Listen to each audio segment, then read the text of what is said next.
Hey, if you're a man and you feel ganged up on in therapy, this video is for you, all right? It's also for you if you're a therapist or coach working with men in couples work or individual work. I'm gonna unpack why therapy is a trap for men and how to invite men differently, and guys, if you are wanting help in your relationship, what you can do to advocate for yourself. And we're gonna fix this whole mess, all right? Let's get into the video. Did you know that roughly 90% of the therapists in the United States are women? Nothing wrong with that. It just means that there's gonna be a little bit of a challenge, potentially. I wish there wasn't, but let's be honest. Because men and women have challenges with each other, it would make sense that men feel cautious or uncertain about going to therapy, especially if the therapist is a woman. For some men, that's gonna feel safer. For some men, it's gonna feel less safe. So I'm doing this podcast because I think a lot of people, coaches and therapists, don't know how to deal with men when they come into therapy or coaching. And I'm gonna make the distinction between couples coaching or therapy and individual, because that's a really different situation. So first of all, for all you men out there listening who are already in coaching or therapy, whether it's couples work or individual work or a men's group, I just want to applaud you, celebrate you, high five you, because you are ahead of most men in the world. And unfortunately, we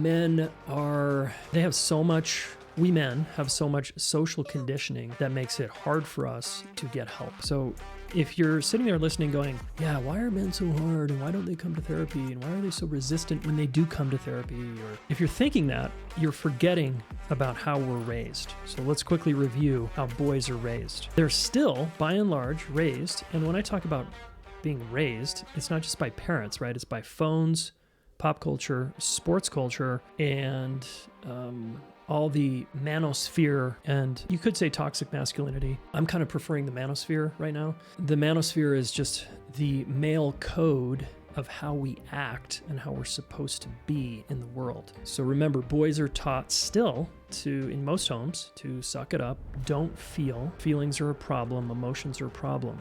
And think of yourself first. Think of competing, think of winning, think of dominating, think of power over.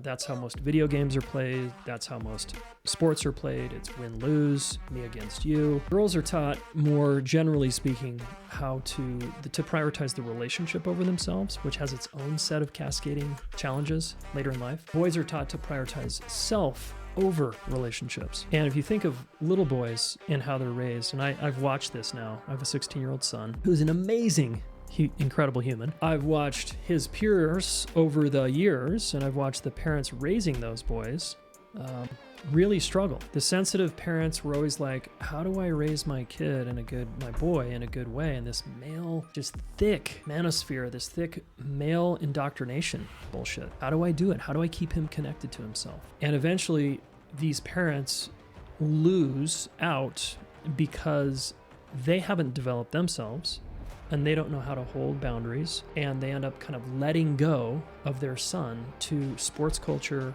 video game culture, pop culture, and they give their kids phones at a very young age. And so the messages little boys get about objectifying women, about power over, about all these things are so clear. If you just watch commercials and the media, where to be a man means you're still gotta have a lot of muscles, you gotta dominate other people, you gotta make a lot of money, you gotta act tough, you gotta rescue women who supposedly need rescuing to be the hero.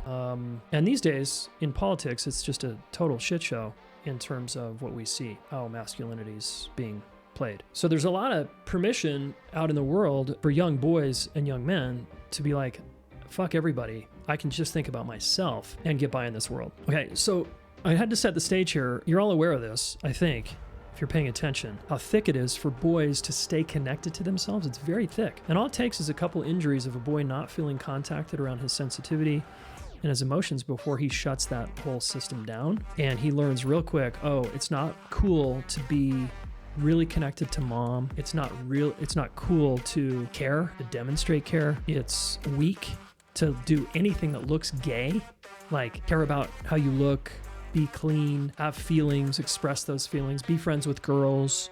You're gay. And gay, according to the male culture, is really bad. Even though you and I both know it's not bad to be gay. To be a gay man or a gay boy But in this culture, in the male indoctrination, it is bad. So boys work really hard to not be perceived as gay or feminine or like a girl. And all the put downs that boys use to keep each other in line are misogynistic, homophobic, etc. Pussy, fag, etc. Stop acting like a girl. Whew. Okay, so that sets the stage for what a lot of adult men grew up with. And then they come into therapy, hopefully, and some of us, we have one shot, right?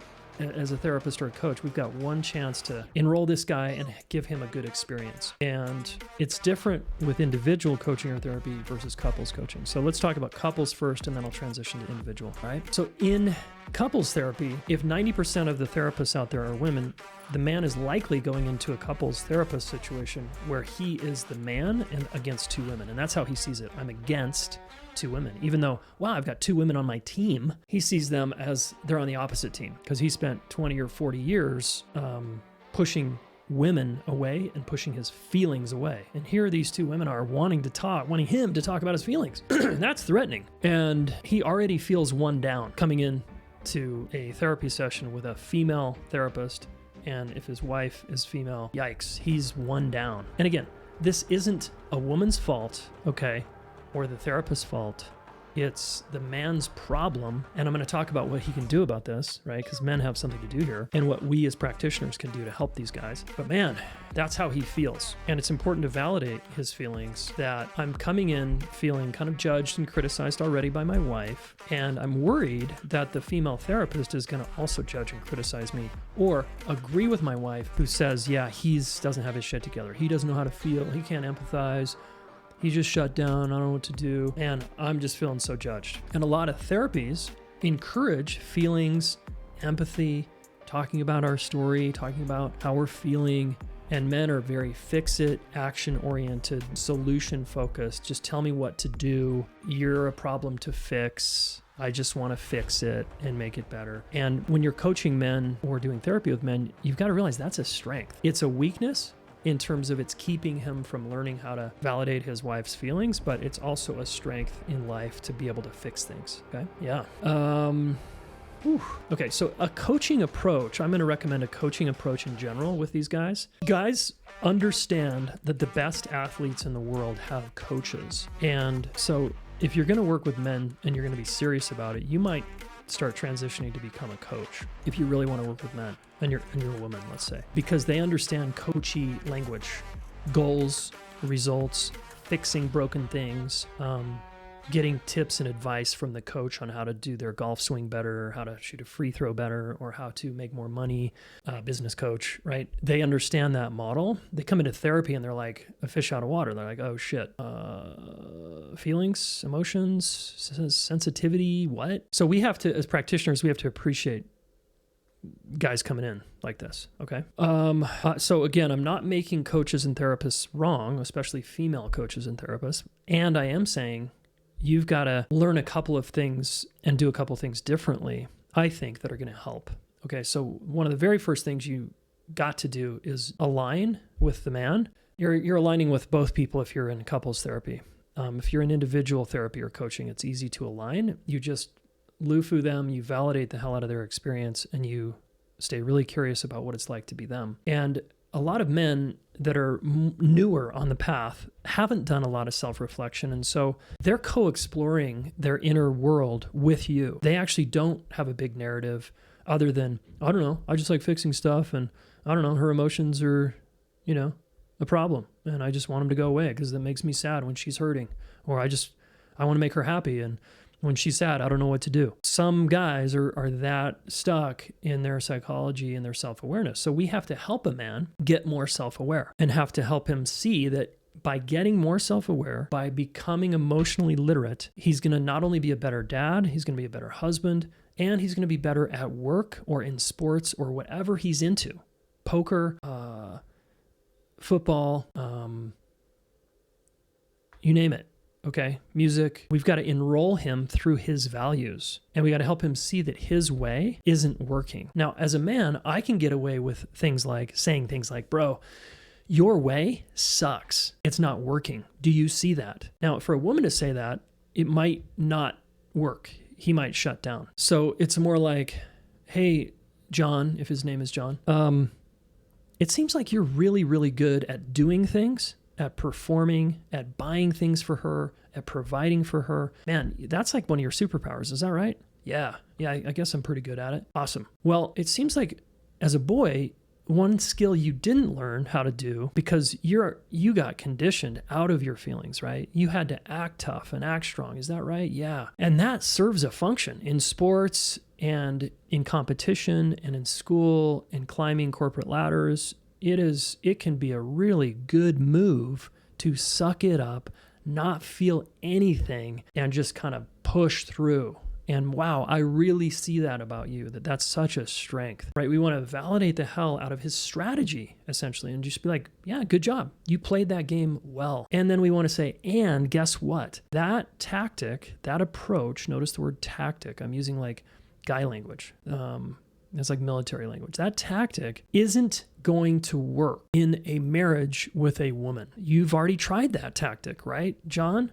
It isn't working. Are you willing to learn a new tactic, a new technique, a new strategy to get the connection back with your wife and to make her happy and to have you guys both be happy and fulfilled? Are you up for that? So we have to get his buy-in, like, dude, your way isn't working. Let's find a new way. But so many men come in and they feel judged about their way. And if you think about how he got conditioned, it's not bad or wrong. It was the most brilliant thing he could do to belong to his social network, to win at the game, to get good grades, to get his father's approval. He had to do a performative doing game. Now he has to, as an adult married husband, father, let's say, he has to learn yin. He has to learn support. He has to learn the emotional lexicon. He has to become emotionally literate. And I always tell him, look, dude, you didn't learn, so you're kind of a white belt. Would you agree?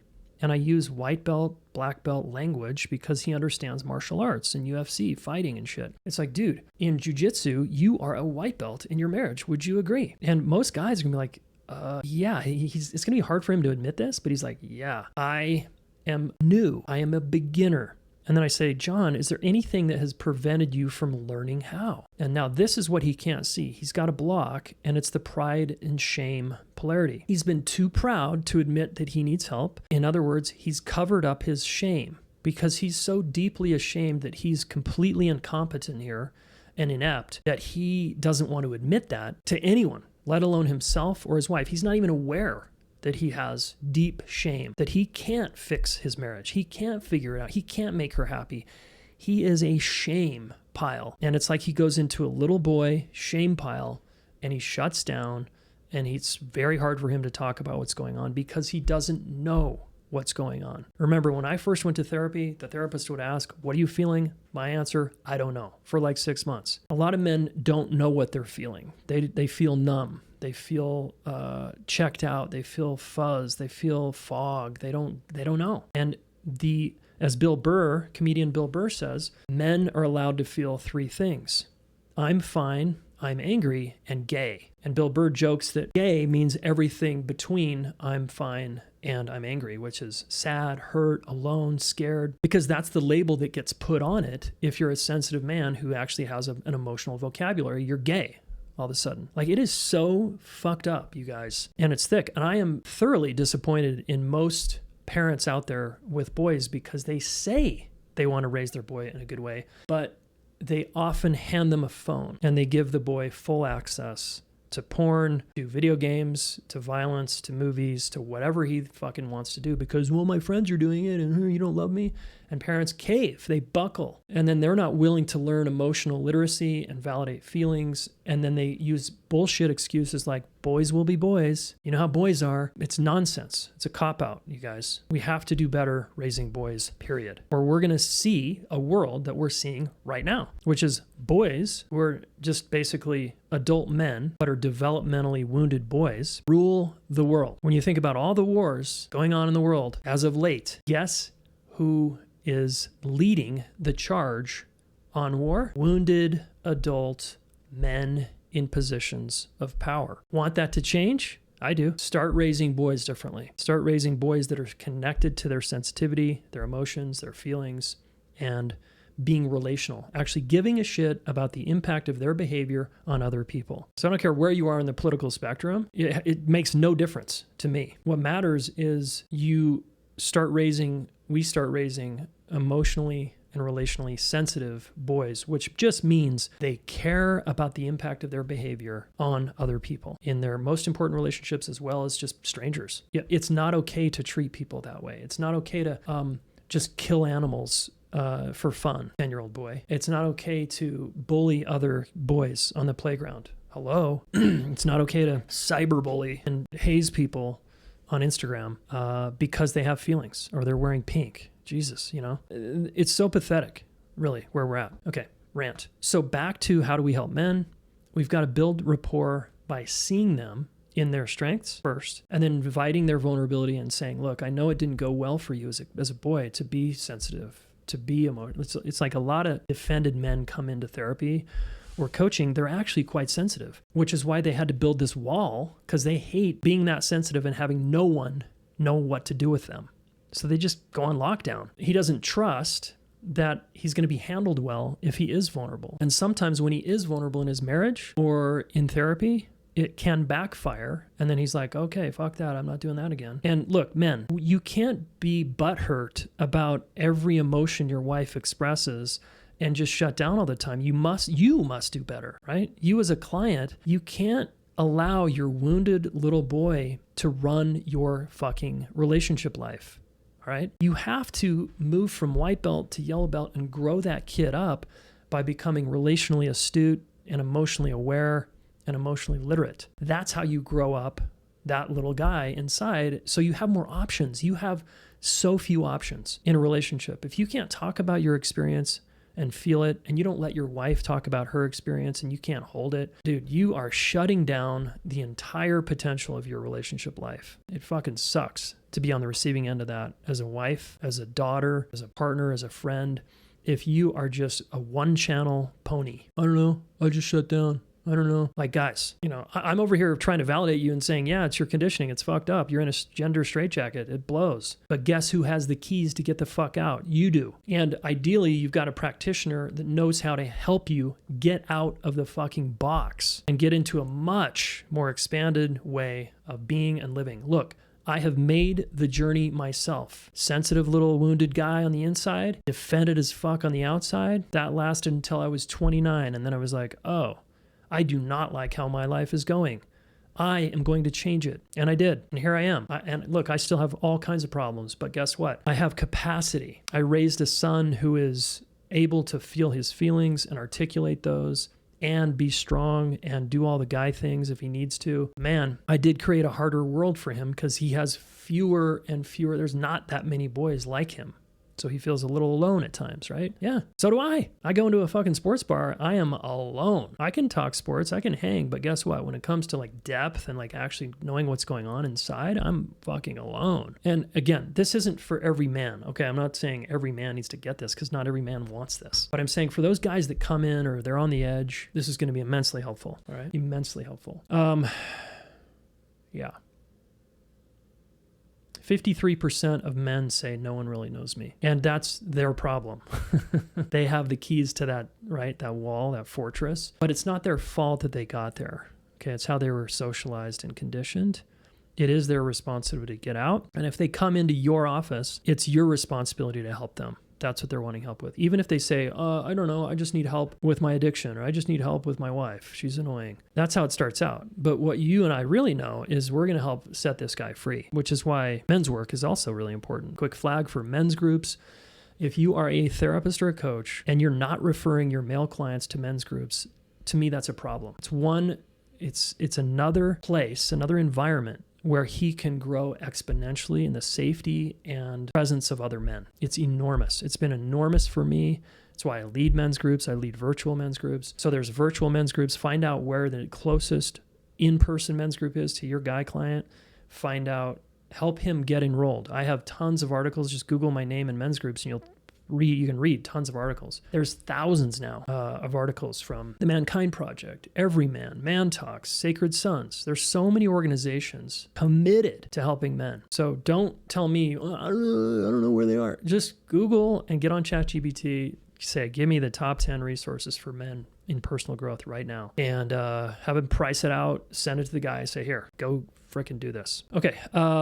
Again, these are all ideas. I have more to say if you are a couples therapist, but we're not going to spend much time on that because this podcast is not about couples therapy and couples coaching. It's about individual coaching and therapy. It's for practitioners who work with individuals. Occasionally I'll bring on a guest, most likely to talk about how do we work with a couple. But right now we're focused on individuals. Such a great place to start. Let me check to see if there's anything else I want to say. Yeah. If you sense your guy is defensive because of something you say or do, just own it.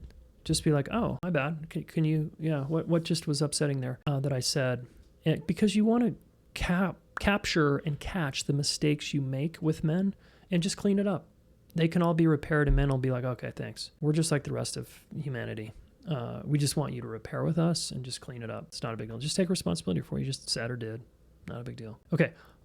Final note here. If you're with a man, you sometimes can feel superior. Like, I wish my man would learn this stuff. I wish my man would read Jayson's book, blah, blah, blah, blah, blah. You have to understand that if you're on as a woman, talking to women now, if you're on the personal growth path, whether you're a therapist or coach or not, you at times fall into a superiority complex and you get self-righteous and you think you're better than him. And to him, that lands as arrogance. He gets defensive and feels criticized and judged. And it actually doesn't help. So what you always want to do is say, look, yeah, I study this stuff, but I am no better than you. This has nothing to do with better. You're a white belt, honey, in emotions. I'm like I'm a green belt. But at relationships, you could say this to him. At relationships, I'm a white belt with you. I'm like a brown belt with my girlfriends. But when it comes to you, I'm a white belt. I have so much to learn. I don't know how to communicate with you. I think I know. I think I read all the books, but it doesn't work. So clearly, I have more to learn.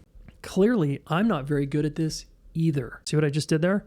I joined him with humility and said, yeah, I suck at relationships too. Because many women, unfortunately, that come through my programs over the years, go into this superiority bullshit. And again, I understand it. You think, oh, I'm learning this stuff. I know what to do. Well, if you knew what to do, your relationship would be in a different place, wouldn't it? So you have to keep admitting, everything Jayson taught me doesn't work. If that's true, what do I need to keep learning, right? So that I can have the relationship I want. And look, sometimes what you need to learn is to get the hell out of the relationship because the guy's never going to change. We're talking about men who are right on that cusp of being open to personal growth and development, or they're just stepped into it. That's because we're talking about men in therapy, right? Men in coaching. They come in. How do you treat them? What do you do? What do you say? We're not talking about the millions of men who will never come into your office and have no interest and will give you the middle finger if you suggest it. We're not trying to help those guys. Remember, I'm saying put your attention on how we raise boys if we want preventative, right? If we want to prevent this whole mess, let's raise boys differently. Okay, those are a few thoughts. Let me know what you think. Enjoy. Good luck. And if you want more help, just subscribe to my YouTube channel here. Sign up for one of my men's groups. DM me, send a message here, and we'll get you